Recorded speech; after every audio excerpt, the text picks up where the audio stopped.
All right, it's 9:45, so we are going to get things started. Welcome everyone to, I believe it is the third community demo call, where we have community members present their mud projects.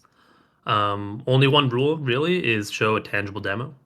We don't have people coming up here and showing concepts or slide decks. They show an actual working project built using mud. Um, with that being said, before we get into the demos, I just have a few quick announcements to make. So let me share my screen here for just 1 second.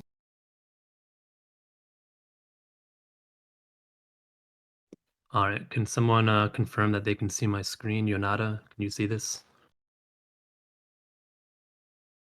Yep, I can see that. Cool. All right. Autonomous Worlds Assembly just wanted to make a quick announcement that in Istanbul for DevCon this year, we're going to be hosting an event, or not we, but Zero X Park is going to be hosting an event, the Autonomous Worlds Assembly, November 15th and 16th. Also shipped their new website recently, which I'm just going to refresh it here because it's super cool. So we can see this animation. Awesome stuff.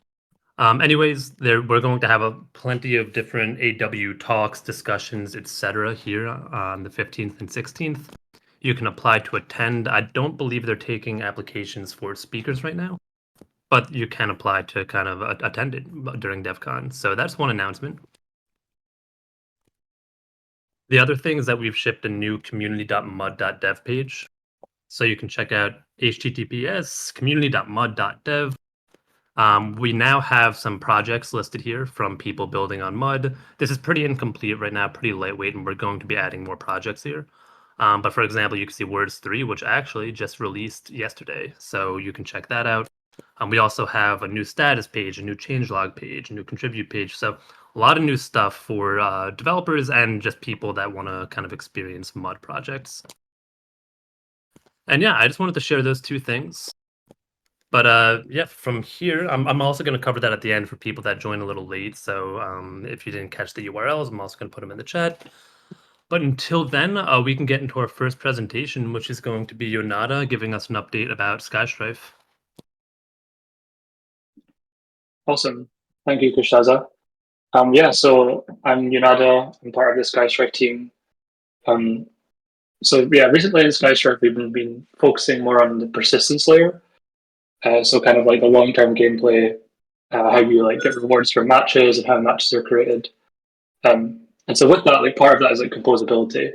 And so we tried like last week building out a couple of ideas for like plugins and integrations that we would like to see in SkyStrife. So also we can go through like the process and see any pain points. If you as like an external builder wanted to build a plugin, what sort of things do you need? So I can share those now. Okay. You see this GitHub? Yep. Cool. Yeah, so the first thing that we built was what we'd call a plugin. So this is like something you sort of like add on top of like the existing client that like can give you some new functionality. So Kashaba wrote this Frenzy plugin, which basically in our plugin system that we just made last week, and this will expose like all the APIs in SkyStrife. So like all the actions that you can take and all of the game state. And then the plugin can basically take all that information and then it basically has kind of like write access to your game client. So you want to be careful with like which plugins you use. And this one here basically anytime you press the P button, this will make your units like randomly attack the nearest enemy. So it's like a fun, simple little plugin, but right now you guys can literally write something like this, send it to your friends, and you can all like put it into your client and like mod the game while it's running. So for an example, if I just take this raw code here, and then you can go into the settings menu, copy and paste it in, and then run the plugin. And if I click on this unit here, see I'm not doing anything, but I'm going to hold down the like capital P, and I'll attack the nearest building.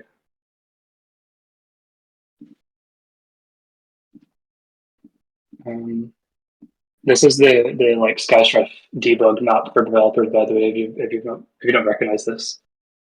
So same here for this guy. I'll just press P and you'll attack nearest thing. So super helpful if you are like if you have lots of units and you don't want to manage them all. The other thing that we built was more of like an external kind of like alternative client. So like one thing I really wanted to see was how many tokens everybody has. So I just built this like quick like leaderboard app. If I start it up here. And what this does is basically it fetches the like current state of the Skystrife world that we have on the lattice testnet from like the mod indexer that we have running.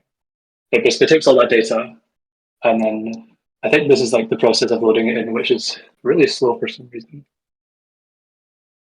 But you can see here in the console it's all coming in. Yes, okay, cool. So it takes that state and then basically just filters through, counts up the token balances, and then ranks all the players.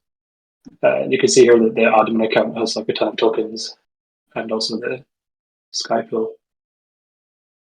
But this is also again open source, so you people can clone this. You literally just like clone it, install it, and then like run dev, and you'll have the leaderboard.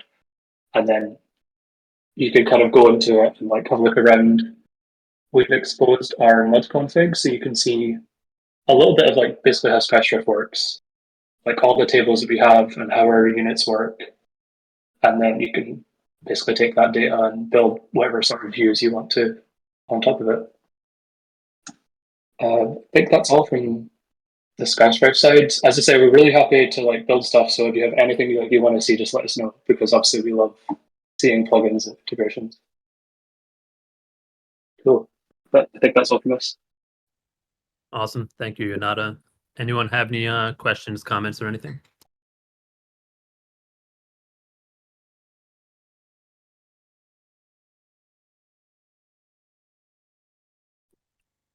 Okay, well, yeah, like Yonata said, we're really excited to see people start building plugins, integrations, everything. This is the first of many, so it's very exciting stuff.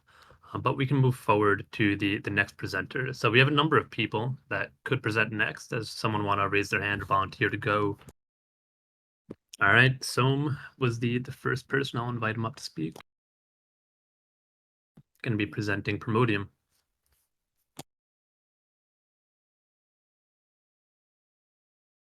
Hello, I'm Zom or Emerson, and today I'm presenting Promodium. So Promodium is a game where you build factories, and when you build factories, you build factories on a infinite terrain at the moment, and once you've built a lot of factories with mines connected to them, then you can collect more resources and then research more items, as shown here. And with those research items, you can research for more resources and so on.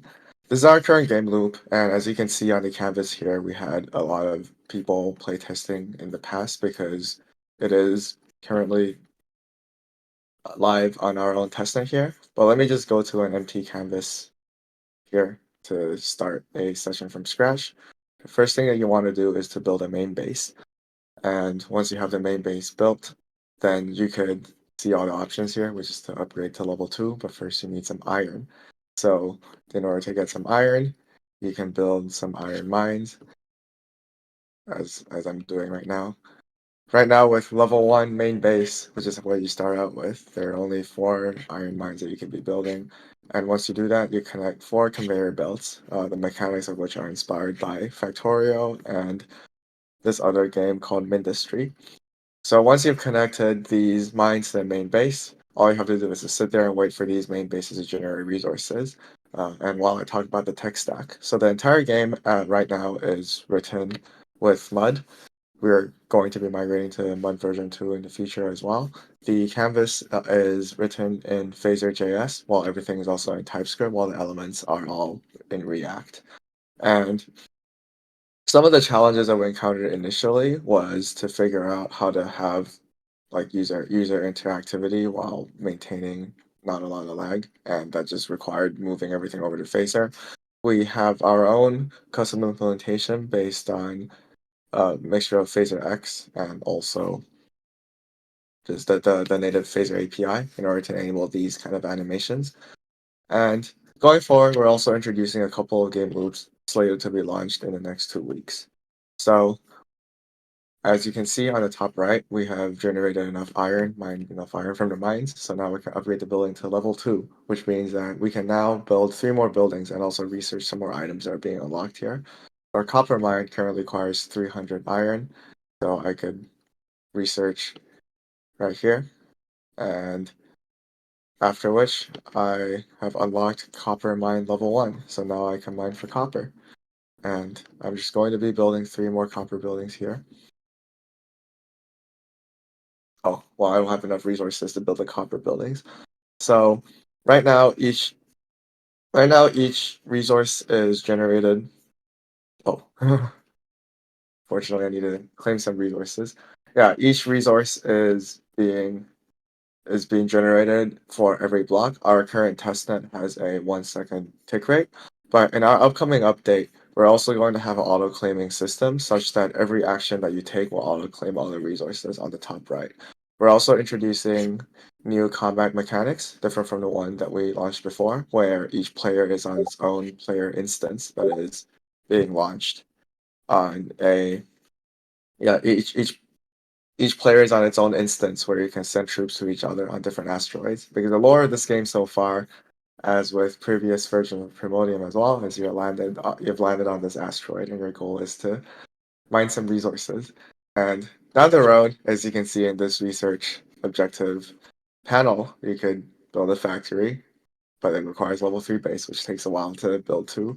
And here you can see someone else already doing that, like building these factories like Iron Plate Factory at level 2, connected to their own main base with these storage silos meant to increase the number of resources that you can mine and also store on the top right. And so those will come in useful with our upcoming combat mechanics as well. We're also going to be introducing some quality of life updates to make the game easier to onboard down the road as well. Yeah, so yeah, that's all with Promodium. Shout out to the rest of the team for all their hard work. And thank you all for joining me on this demo today. Let me know if you have any questions. Thank you, Emerson. Do you have any alpha to share about what to expect in the next 2 weeks? Oh, well, the first one that we're most excited about is the combat mechanics, where instead of just having one infinite canvas that everyone builds on, we're going to have individual instances that players are going to be building their own building on their own asteroid while having their fog of war expand as they upgrade their main base, and also create some troops and units. Previously, before Promodium, we did work on a brief experiment called Crypto Towns, which was very much inspired by other games like Travian and Tribal Wars. And those are the kind of mechanics that we also want to experiment with. Uh, yeah, the details of which would come very soon because we will be launching it very soon as well.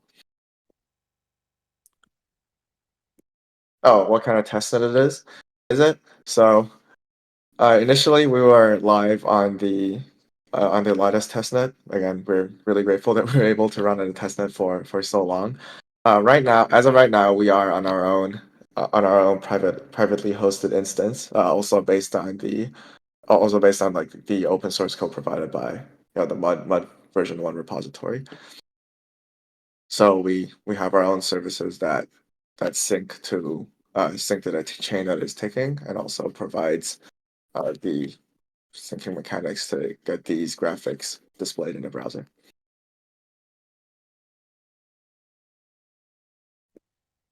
Very cool. Does Yeah, anyone have any more questions? Yeah, also players typically feel a great sense of pride and accomplishment when they've upgraded to the highest level of the base, which is currently level 6. Most of these players place a base on level 1, but here you go. Here's a base at level 6 where you can see all these factories being built.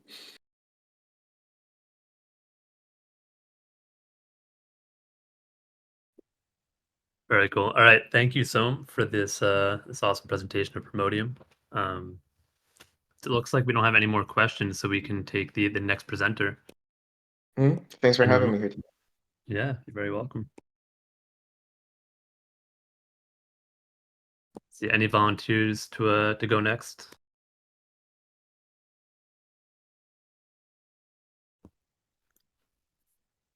There you go. All right, Noi raised his hand first. There you go.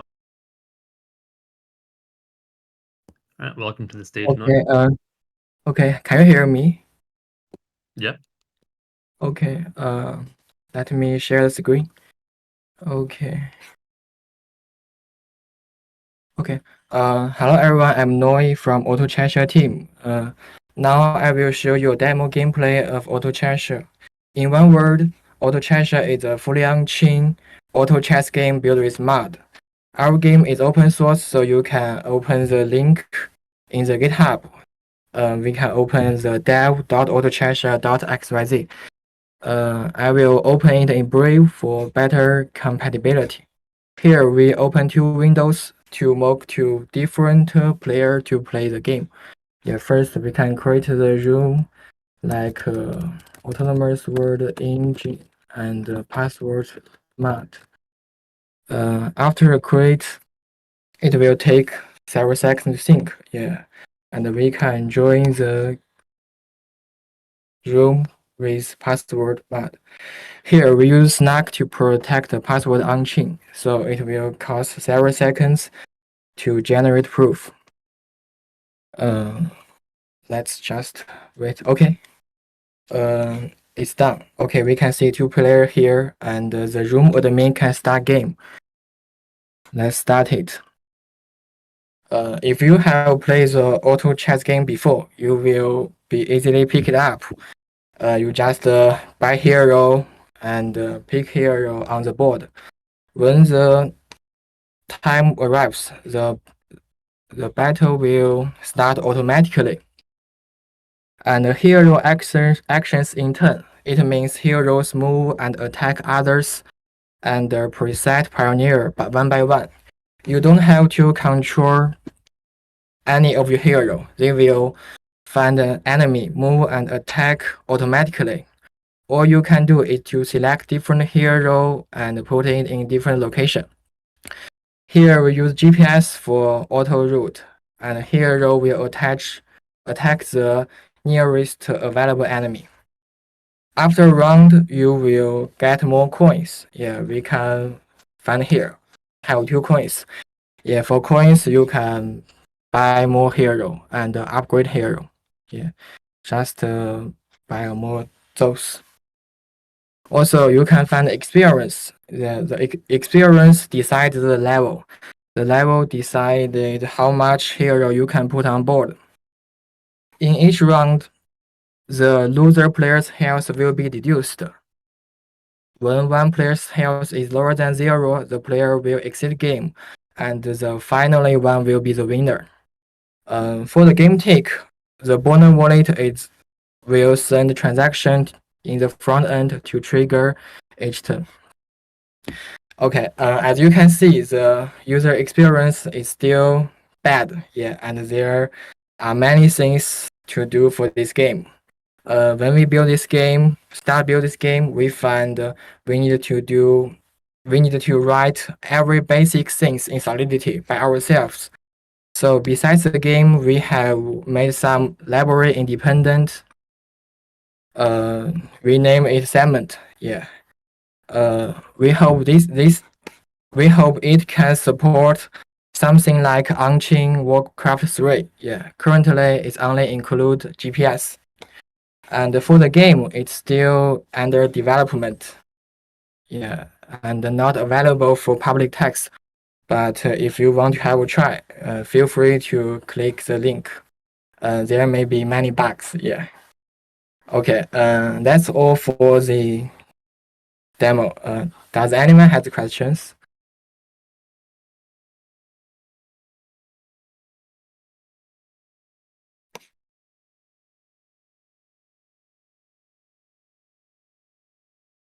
Okay. We got one question. Does the battle happen in one transaction? No, it happens. Indeed, it can be made in one transaction. Yeah, but currently for more convenient, we split it into multi-transaction. Yeah, the one transaction, one turn, and hero move once and attack.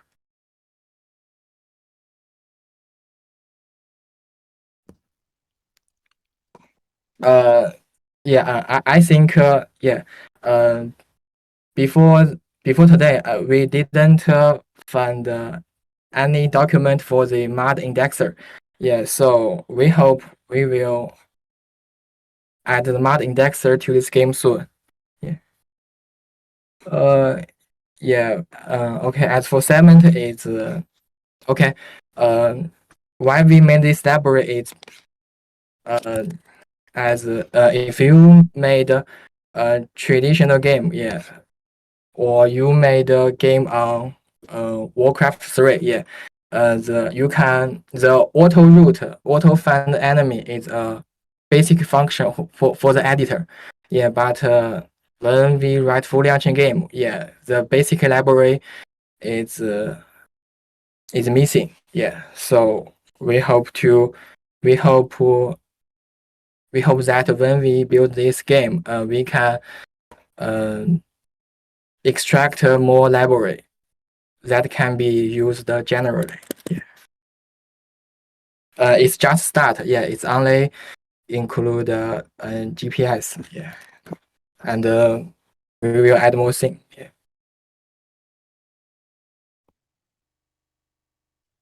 Great. Okay. Thank you, Noi. It seems to be it for questions. So yeah, thank you for your presentation. This is some great progress. Okay. Thank you. All right, volunteers for up next. Jiracharan, here you go.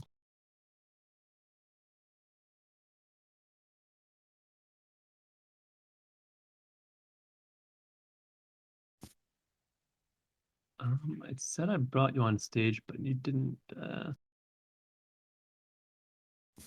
work.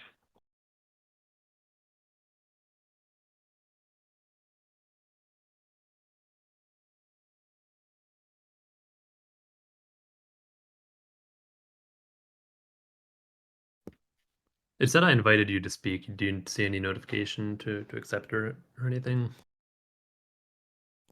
There you go. Okay. That was my Welcome, fault. It was I had this out on a different screen, and apparently the notification pops up on main Discord. Gotcha. All right. Well, here you are now. Welcome Let's- up. Yeah. Thank you.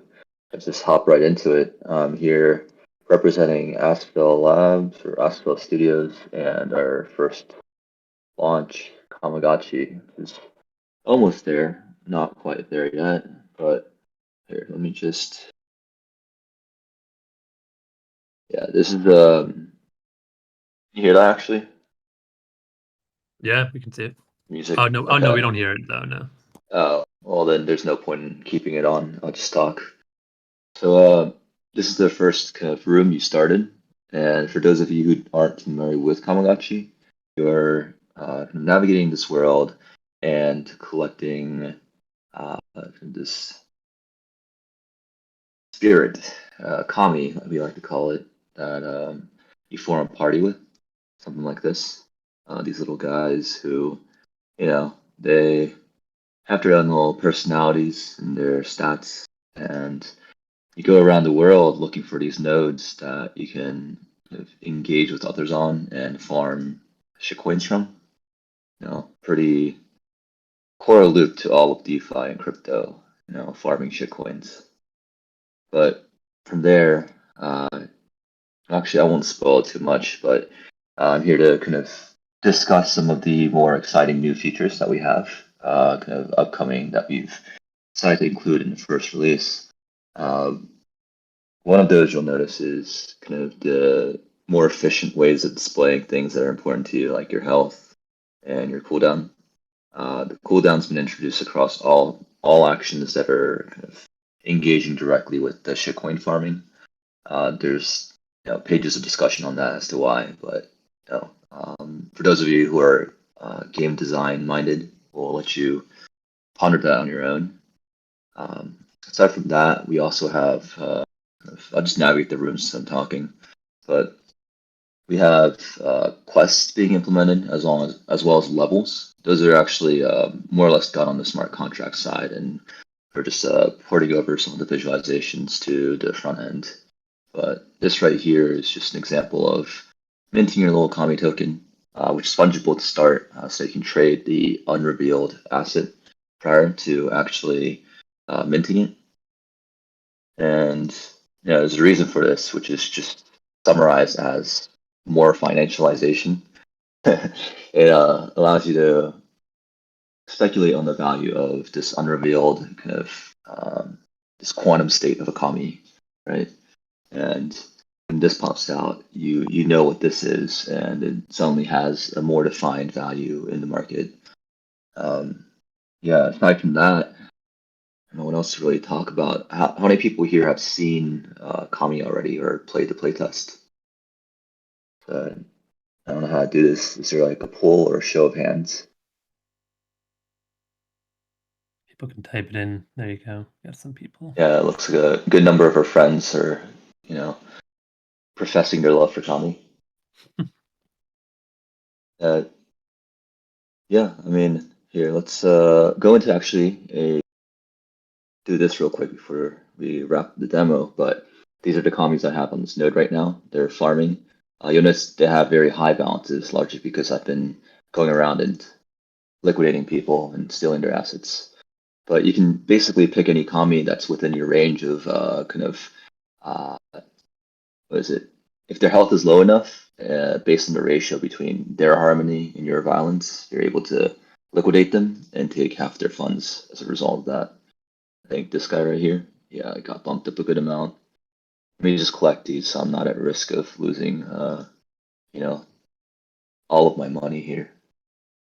Yeah.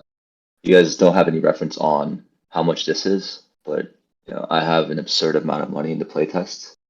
Come at me. And that's it. Yeah. Any questions?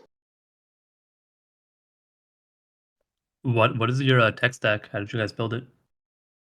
Tech stack, right? Right. This is we're just talking about tech here. So we use Mud, of course. We're still on version 1, largely because the porting effort prior to launch is, we've decided something that's not quite worth it. We are excited to use Mud 2 in kind of subsequent releases. But with Kami, we have, the classic Mud tech stack with React, Phaser, and Mud itself on the smart contract side, alongside its kind of front-end frameworks that help us manage types, contract ABIs, etc. There are some kind of additional components that we've baked in, which is like ERC 721s and ERC 20s that are directly integrated with Mud, and we have our own kind of design structure for how we approach that. And then on the front end, kind of one of the more significant pieces of this is you'll notice the flow is just click, point, click, point, click. And you notice that MetaMask was also activating alongside that. We actually have a two address design system with how we manage accounts, where both these addresses are connected to your account. One of them acts as the owner of the account, which is able to change and configure critical pieces of your account, such as not yet, but login state eventually, and kind of things like buying assets, linking assets that are much more, which have tangible value outside of the game. As for in-game interactions, we chose to use a burner wallet for that and treat it almost like a session key. And the session key can be swapped out at any point in time. And, what it results in is a user experience within the game that's pretty fluid, that, I don't need to be doing any of these ready. Well, room transfers, for example, like there is no approval for transaction. The approval happens automatically by the burner wallet stored in local storage. Of course, we've thought about this pretty carefully in terms of why we do this, how we want to approach it. And at the end of the day, one, you want some security, so you can't just ask them to keep their main wallet in local storage. It's a private key for that. And at the same time, you need a flow that doesn't require them to double click for for transaction triggering and a transaction approval every single time. takes them away from the main game and kind of breaks that suspension of disbelief, the immersion. Yeah. Aside from that, yeah. Any questions? Any more?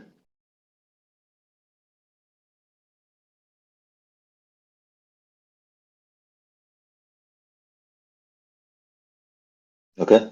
I'll let the next All right. person come up and do their thing. All right. All Thanks, right. y'all. Thank you, Catch you Dresham. next time.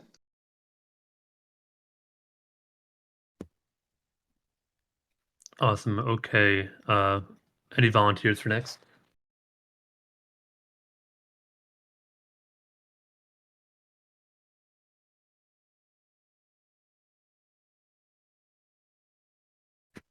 I know we have at least one more demo coming.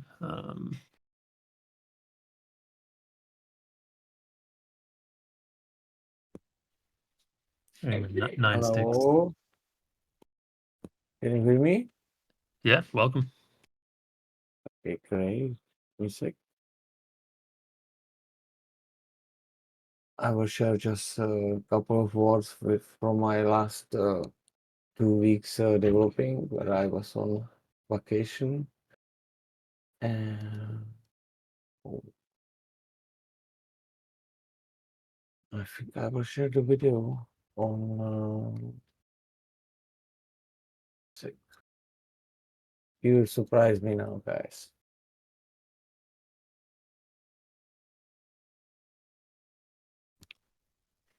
You having trouble sharing your screen? Yes. Hmm.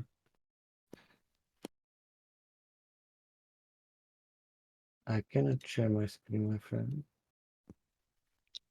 Weird.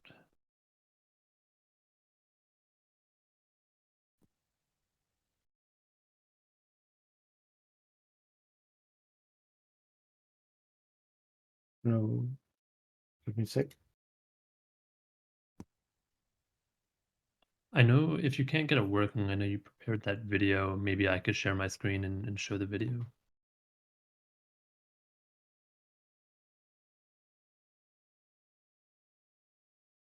Yeah, I feel like this will be the best option for now. All right, let's see.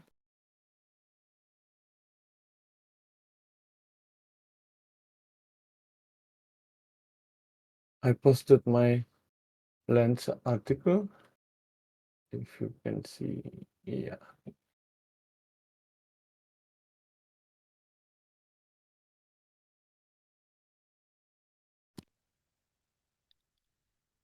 I'm actually not sure I can share audio via screen share.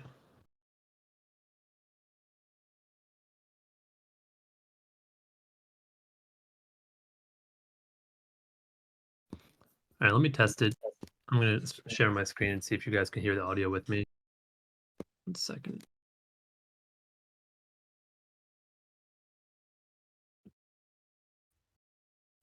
All right, can you see my screen? I can see. Okay, great. All right, just let me So know if you can hear anything. yeah, it doesn't matter. I will speak around. So basically, I prepared this first introduction to the game. You can see, yeah, I start use AI for the graphics. I plan to use some other stuff for the random generation of picture for the game. That is a little bit side to write, and we will have action unrelated for military, thieves, and magic. Uh, Basically, the account is able to send the attacks per one turn, and enemies need to defend his position and his land from the epoch. I will. This is quick preparation of the attacks on the list for one enemies. Today I prepared just the 5 attacks per enemies to little bit slow down the action. Now is coming to quick for the second enemy on in the play. And yeah, that's it. The basic for the actions for military and thieves. And now is coming the action for spells, where yeah, again some little bit mana is needed, charging the attack spells power with druids. And if the next player play the first round in the epoch, the attacks are resulted, and the second player, if do the same, is the attacks of the thieves and the magic applied to the account. That's for now the basic for the codecor what I prepare. And yeah, you can see later on now how the reveal from the action of the happiness is lower. If it's lower as 30, the production is not so high. That means you need spend some turns and try to counter spell, for example, the spell. Yeah, that's for now all what I prepare.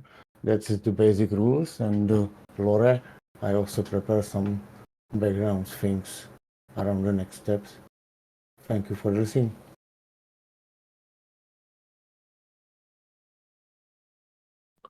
All right, awesome. Thank you. If any questions, Do you have any plans for playtests or anything? yes, I would like to prepare some playtest. Yeah, I need to find some bugs inside the multiple players actions. I need to little bit care about the size of contracts. But yeah, looks well for the next month to be able to play some playtest. Any question, guys?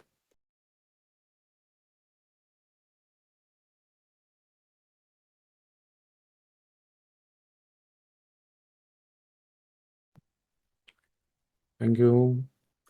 All right, I guess not. Well, thank you, Nine Sticks, for giving us an update on this project from last month. Looks like it's come a long way in the last month. All right, so just I'll give it like 30 seconds if anyone else wants to volunteer to present anything. I don't think anyone else was presenting unless they're being sporadic.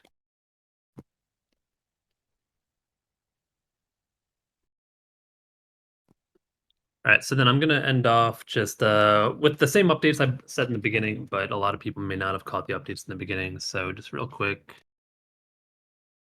I just have 2 announcements.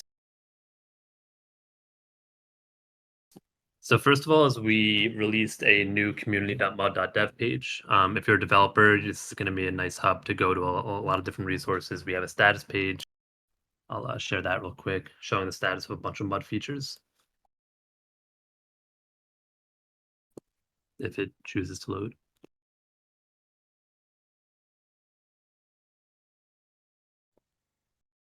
All right, it did not feel like loading, but that is a nice board of a bunch of different mud features. We also have a new change log, some good first tasks for new contributors. We're also going to be updating this with more projects for people building on mud, demo calendars, and like other resources having to do with Lattice. So that's one thing. The other thing is we have ZeroX Park will be hosting the Autonomous Worlds Assembly on November 15th and 16th during DevCon. So there's going to be a bunch of talks, discussions, presentations, etc. about everything Autonomous Worlds. If you want to attend, you need to apply to attend. So just go to the link that I will send in the Discord shortly. It's aw.network/2023. So like I said, I'll be sending that in the chat shortly.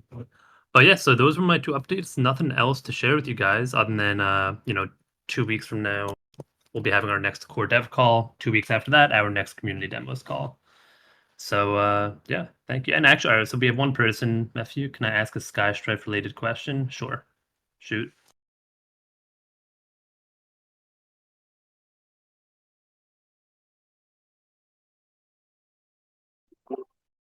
Yeah, I'm nervous now.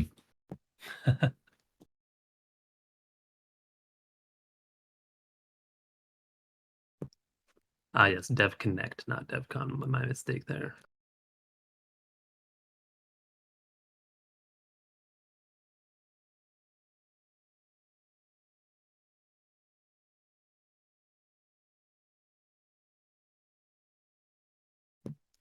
A community tournament for Sky Strife. Let's take that one offline. We'll talk about that. But sounds kind of cool. So we'll talk. But yeah, so that's it for today. Thank you everyone for showing up. We're gonna have our next Sky Strife playtest not tomorrow, but the week after. So join us then. And otherwise, see you at the next Core Dev Call or community call. Bye bye. Thank you.